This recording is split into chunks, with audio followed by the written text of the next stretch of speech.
Joining me now from Toronto, Canada, Professor of Psychiatry and Pharmacology at the University of Toronto, Dr. Roger McIntyre, MD. Doctor, depression, stress, loneliness, these are all symptoms of people being locked inside their house. We're being told there is a light at the tunnel in 30 days, potentially around May 1st. This is crucially important for the psyche of human beings, right? To know that there is a light at the end of this tunnel. Oh, absolutely it is. And there's a number of different epidemics that we're talking about.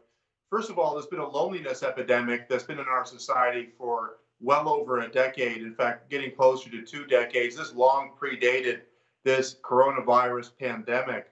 The other part about that is that, as you mentioned, there is social isolation, and that is not the same thing as loneliness, but it correlates with it, along with the prospects of losing your job, financial hardship, and for those who have jobs, they've got job insecurity. So taken together, we really, in fact, have 2 crises. We have an immediate crisis related to this virus and our immediate health and survival, but there's also the mental health. And along with depression and alcohol-related problems, we can expect to see an increase in suicide if anything from the Great Recession informs what's going to happen now. I think we're already seeing it. They're calling it Covicide. We're already seeing signs that it's here, Doctor. Politicians, though, when you look at these orders, politicians are really playing with fire when it comes to human nature.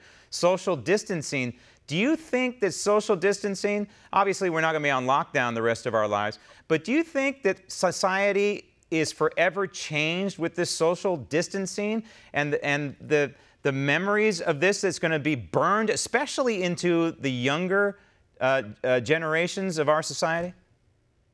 I think that the game has changed forever. I think concepts like social isolation, shutting down cities, reducing entry of select countries, this would be considered so improbable just a couple of years ago. Now it's part of our language, and we will see this in the future. It's already been normalized. But what I think we need to do, look, there's clearly a crisis. The projections from the White House task force are frightening in terms of the mortality. We're all concerned. And I think we have to take those concerns seriously and listen to public health officials. And isolation is a key part of managing the risk.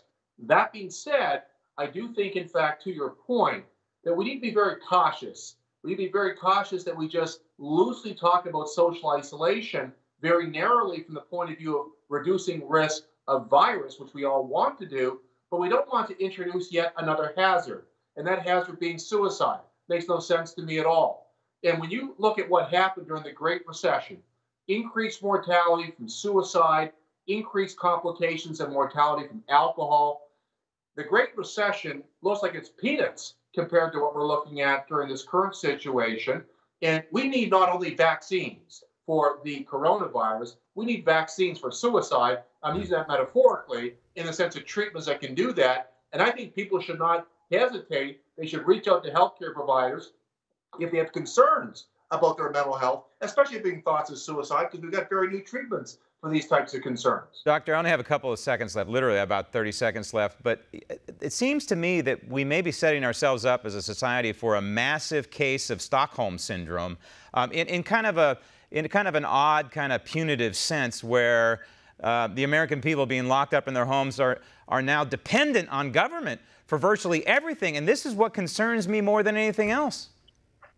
Every crisis going back hundreds of years has shown that after the crisis is resolved, government is bigger. And this has been seen over and over and over again. And I think that's just going to be a fact. History is going to repeat itself with a bigger government. That's going to be a consequence of this. The second part I think we're all concerned about is the surveillance and privacy. That's going to probably be a very new norm set from here. And those are important conversations we got to have. But let me finish coming back to this key message that we've got to be especially vigilant about the mental health crisis that's going to follow this medical crisis we're looking at right now. Yeah, in other words, this thing ain't over. Even when it's over, it ain't over. Dr. McIntyre, thank you. Want to see more videos like this? Click on the link below and subscribe to One America News on YouTube. And call your cable provider and kindly demand that One America News is added to your lineup. Call and subscribe today.